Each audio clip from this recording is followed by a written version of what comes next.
লিচু চোর। কবি কাজী নজরুল ইসলাম। বাবুদের ডাল পুকুরে, হাবুদের ডাল পুকুরে, সে কি বাস করলে তারা? বলি থাম একটু দাঁড়া। পুকুরের ওই কাছে না লিচুর এক গাছ আছে না, হোতা না আসতে গিয়ে বড় কাস্তে নিয়ে। গাছে গিয়ে যেই চড়েছি, ছোট এক ডাল ধরেছি, ও বাবা মরাদ করে পড়েছি সরাত জোরে। করবি পর মালির ঘাড়ে, সে ছিল গাছের আড়ে।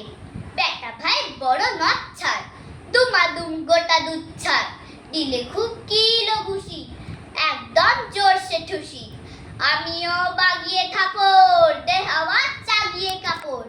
লাফিয়ে ডিঙ্গু দেয়াল, দেখি এক ভিটরে শিয়াল। আরে ধ্যাক, শিয়াল কোথায়?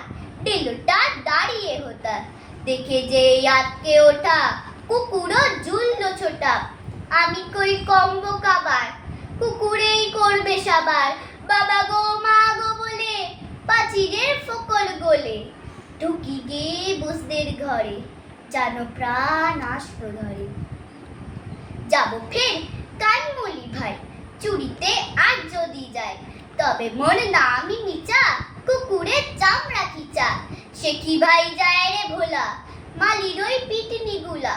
কি বলিস ফের হপ্তা? তবা না হপ্তা। নমস্কার।